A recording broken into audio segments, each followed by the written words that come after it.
Well, hello, YouTubers and tubettes. I mean, oh, is that from Rubettes? Tubette. Never mind. I'm sorry, there was no video last week. But new lockdown rules. I'm working right the way through the pandemic this time. Through the lockdown, should I say, not through the whole pandemic, so I've been off for a year. Anywho, so I'm going to move on to the second part of the cooker. So hopefully I'm going to finish it this time. And so today, we're getting on with that.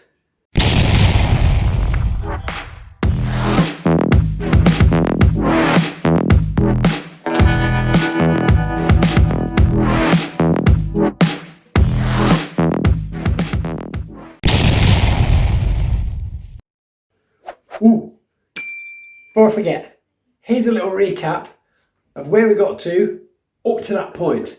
So then you know where we're moving on from. Yeah, makes sense to me. So there's the printer, printing our Hotplate top. Probably can't make that at all. There's a sort of like a diagonal line in a darker colour at the top there. That's where the previous filament was actually black.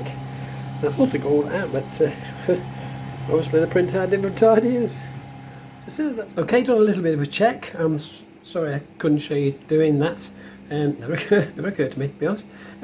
So I'm glad I did, because although allowing a space here for a door to go on, it's 10mm deep and it should be 5 with the worktop.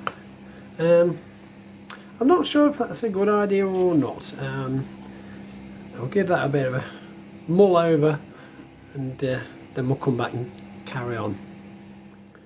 So there we are. I've just fitted the doors on. Again, decided to go for the 2 options. So nice and clear. So we're getting there now. Slow process, but everything really is. No need to rush things. We're not in a race. Right then, that's enough of the recap. Those of you who watched that episode, you'd know where we were anyway. So anyway, this is what was the final result of that cooker top hot plate print thingy. All very technical terminology, obviously. And this is as far as we've got with the build of the base part, actually, of the cooker. So obviously this will go on there. Something like that. Possibly the other way around. There's a lot of finishing to do on this, and I've got a lot of trimming to do now. If you remember when we did the steel version, so we put all that nice shiny imitation steel on the back wall of the diner itself, we had some offcuts, and I've kept them, which are here. So the theory being, at some point during the finishing stage, I may possibly pop these on the edges to make it look like we've got a nice aluminium trim all the way around parts of the cooker, not necessarily all of it. So I'm glad I kept those. All these little bits always come in useful. Might not use all these little bits, but I'll definitely use some of them. So let's crack on. I'm also planning on I'm going to measure up these doors, and I'll probably just on a simple inkjet printer print what looks like the front of an oven door, just to give it a bit more realism along with that. So I think we'll probably start with well, I'm going to sort out what we're going to do, because I need to spray it and before I finish it, before I put the stickers on the front. So we'll make a start with that. Right then, nothing complicated here. I'm going to print the oven fronts simply using OpenOffice. I try to use everything that everybody can get a hold of. It's completely free to download. It's really versatile. So I've just opened a basic text document. So all I'm going to do is go to insert a picture from a file. Now I've got a separate folder on my desktop simply called Diner, and all the pictures and references for the diner are in here, as you can see. And there's the image I want to use. So that's going to pop it in at the size it actually is. We need to resize it to fit our doors. It will distort it slightly, However, once they're on, you won't know unless you compare it with the original. So all I need to do is measure the sizes of the doors, and then we can put that into our program. Okay, so we've got our sizes here. This isn't far off actually, the width. It's actually 6 centimeters, so I can simply change that to 6. I said simple because it's gone into inches now. So that will be 6 centimeters, and that will be 7.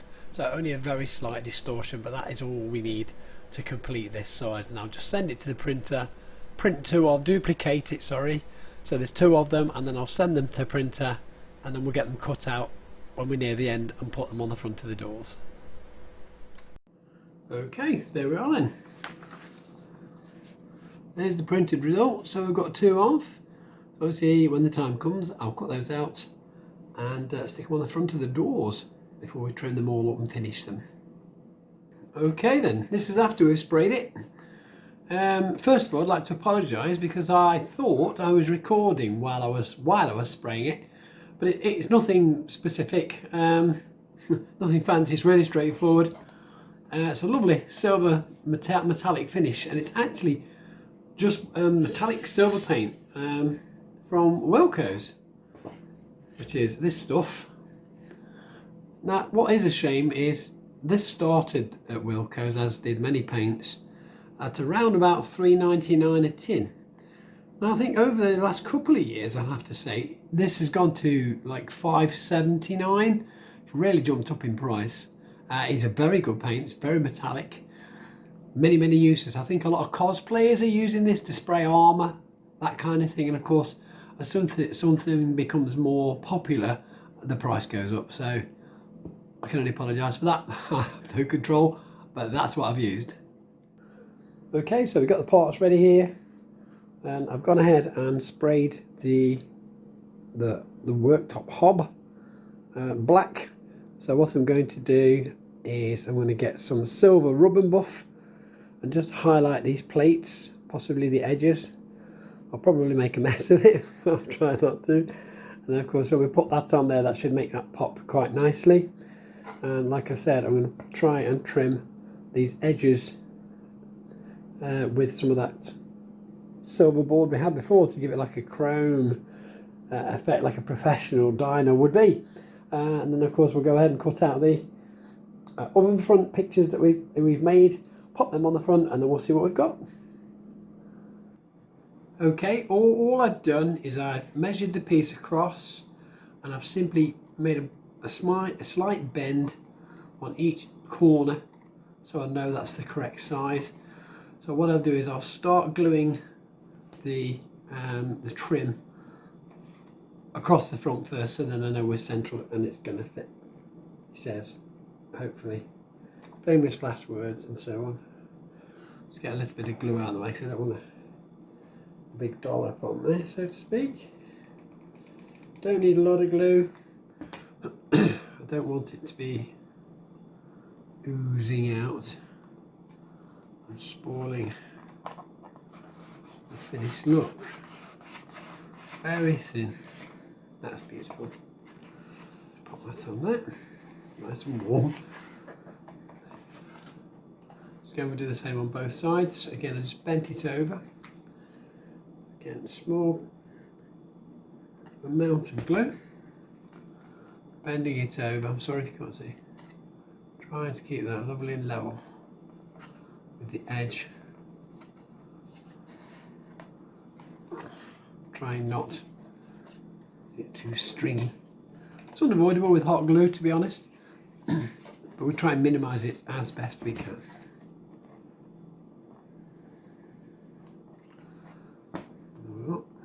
So it should just go on there nicely. Beautiful. Keeping that nice and level. Oh, that's a lovely finish. I think that's a lovely finish. So what I'll do is I'll carry on and I'll put some more around the other edges, and I'll come back and show you where we've got to. Okay, marvellous. So as you can see, I put trims to the top and bottom of the doors, so you get a bit of a reflection there. Adds a nice similarity to like a chrome effect I was hoping for. So it looks more like a professional oven. Really pleased with that. I didn't put any around the bottom section here. None of this is actually going to be seen when they're butt up, but I couldn't resist but put some around the worktop. So that's lovely. So what I'm going to do now is I've cut out our oven fronts.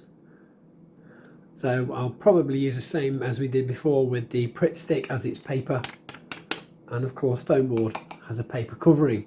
Hopefully the paint won't give me any aggravation. So I'll stick them on and then we'll have another look. So there we go. Again, same as before. I quite like this purple Pritt stick because you can see where you've been.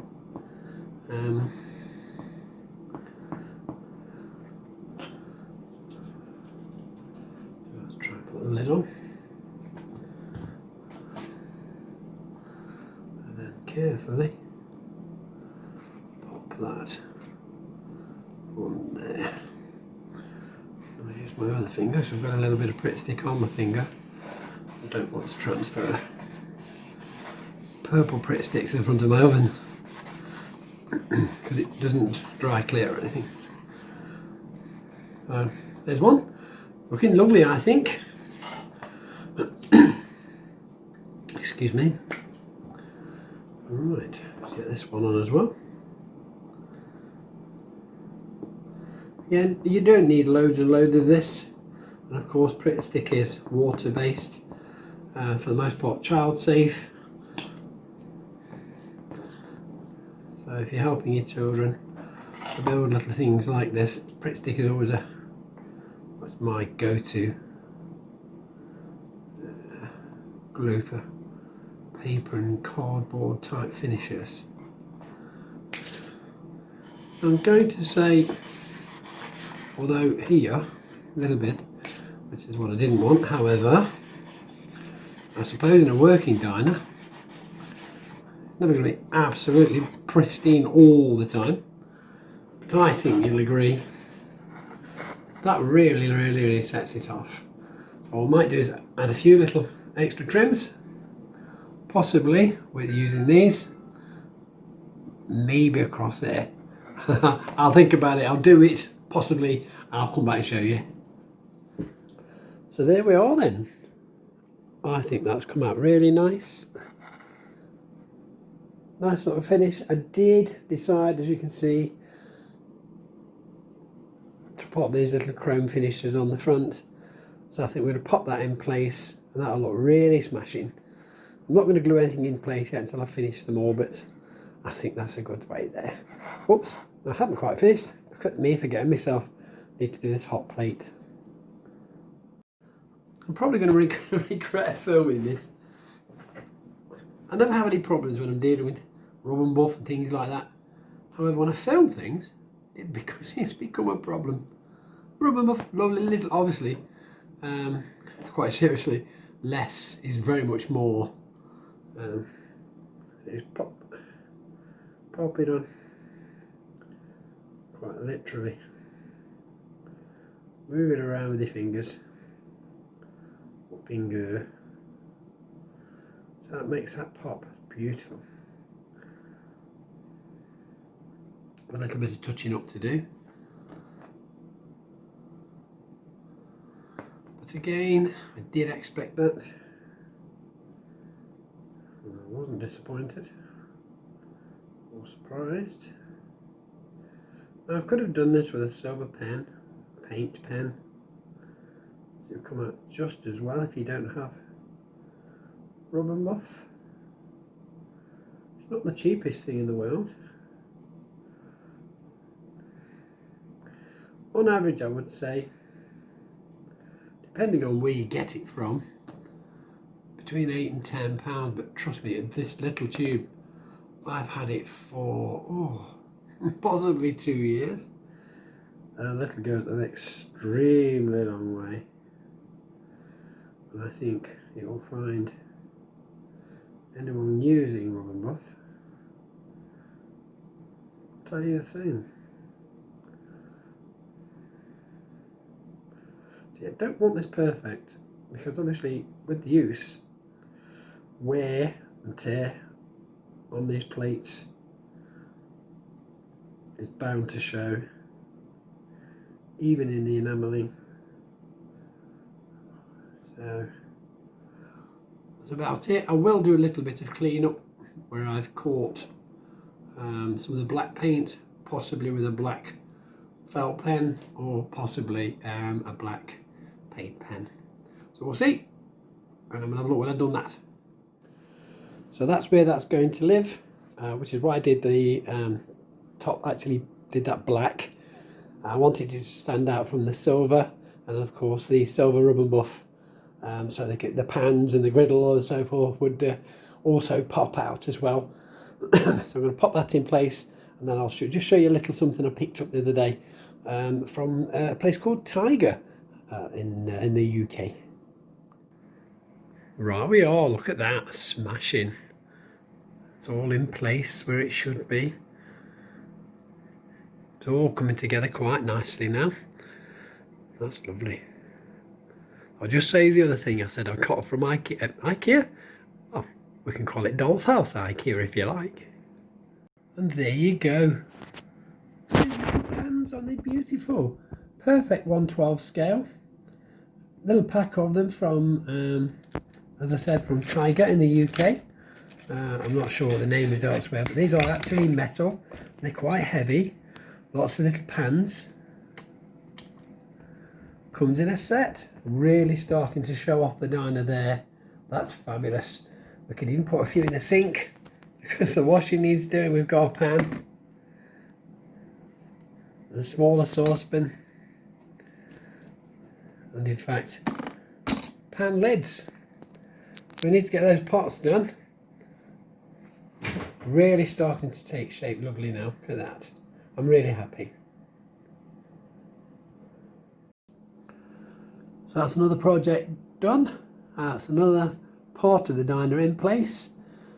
We're coming together bit by bit. I know it's taking a while, I'm sorry, and I do appreciate your patience. We can only do so much, and of course during this second lockdown I have even less time available than I did the first time. So that's it for today, as they say. So next time we'll put some flooring on the back here. I think I'm going to put some more tiles down, a bit of fluff, but might do a bit of black and white tiling next time. Thanks for watching, and I'll see you again next time.